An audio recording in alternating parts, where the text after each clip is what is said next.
Breaking news! The Baltimore Ravens are finally starting to show their hand in the draft, and things are getting interesting. Two new names have emerged as confirmed top 30 visits, prospects the Ravens are seriously considering, and these aren't your average late-round flyers. I'll tell you all about them in a moment, but first, hit the like button if you're a true Baltimore Ravens fan with a purple and black heart. If you can, comment something like, "Go Ravens! Let's go all out!" Now let's talk about the new names that are getting a lot of buzz behind the scenes. These are guys who could have a direct impact on Baltimore's roster, especially in two critical areas that desperately need help: edge rusher and offensive line. The team has started hosting its top 30 visits, which means the draft board is starting to take shape inside the walls of the Under Armour Performance Center. Now, remember, teams are only allowed 30 of these official visits at the facility, so each name on this list means something. It's an exclusive invitation, a sign of serious interest, and two names have leaked: Olaf Femi of UCLA and Charles Grant of William and Mary. Let's start with Femi. Technically it's Olaf Femi,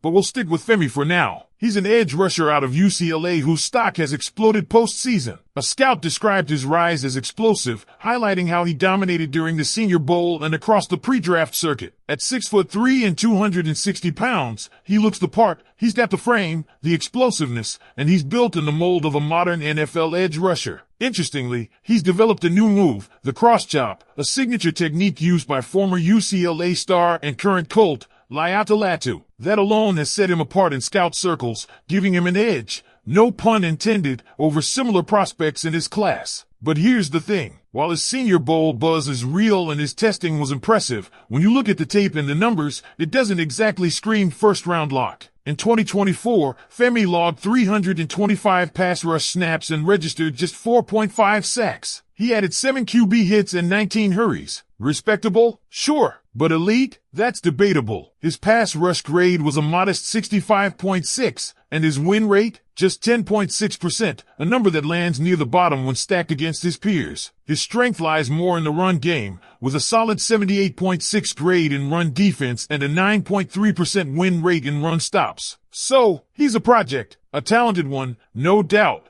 but maybe not a round one guy. And definitely not someone you take with pick 27 unless you've got a long-term vision for him that goes beyond immediate production. And if we're being real here, Ravens fans have been burned before with early-round edge rushers. The David Ojabo situation still stings. Despite playing in 13 games, he logged only 2 sacks, and his pressure rate came in at just 8.9%. Adisa Isaac? Practically a ghost, limited to just 3 games with minimal impact. So yes, while the need at edge is still glaring, especially after the lack of pressure in the playoff collapse, Ravens brass have to be careful. They can't afford another swing and miss. That's why the attention should probably be on someone with a higher floor or a clearer path to contributing early. Joey Peterson, the host who broke this news, made it clear, if it's not edge in round 1, it better be edge in round 2. And that brings us to Peterson's dream picks: Mike Green and James Pierce Jr., two edge rushers with very different risk profiles. Green has had character concerns in the past, but word is he's matured, and teams are noticing. Still, that off-field history could cause a draft day slide, one Baltimore could capitalize on. Pierce, meanwhile, has his own red flags. Not off-field legal stuff, but internal concerns about his commitment, his maturity, and his love for the game. He's talented,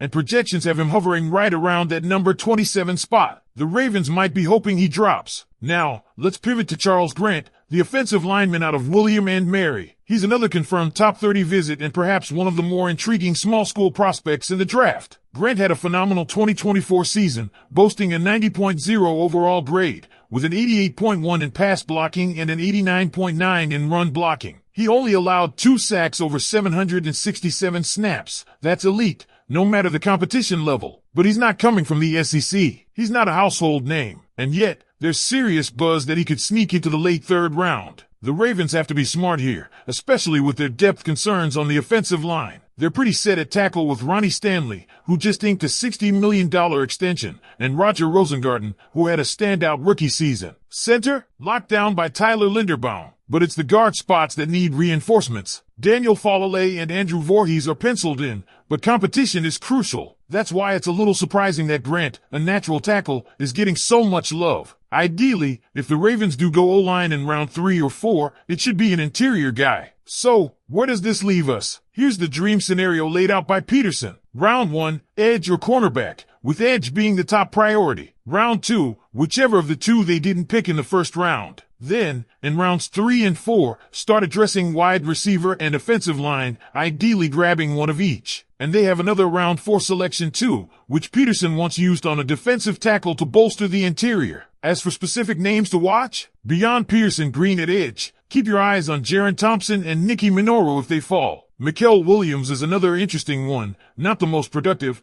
but a physical freak with tons of upside if developed right. In round 2, look for Donovan Ezeruaku from Boston College, who might be one of the steals of the draft, plus a wave of promising corners like Siobhan Revel Jr., Maxwell Hairston, Benjamin Morrison, and Darian Porter. And for day 2 wideouts, Savion Williams might just be the guy. Big-bodied, go-up-and-get-it receiver, a true X-type target that Lamar Jackson has never really had in his arsenal. Williams might be the key to unlocking a new layer in this offense. So Ravens fans, this draft is starting to take shape. We've got our first confirmed top 30 visits. Femi and Grant are in the building. The question now is, should they stay? Should Baltimore pull the trigger on either of these guys? Or are there better options out there when it comes to solving the pass rush puzzle and reinforcing the O-line? Let me know what you think. Should the Ravens go edge in the first round? Should Femi be in play? What about Charles Grant? Is he worth a third-round pick even if he doesn't project as an interior lineman? Drop your thoughts in the comments. I want to hear from you. Let's keep this momentum rolling because the deeper we get into this draft process, the more it becomes clear that the Ravens are in a pivotal position this year. With no major splash moves in free agency to bolster the pass rush or offensive line,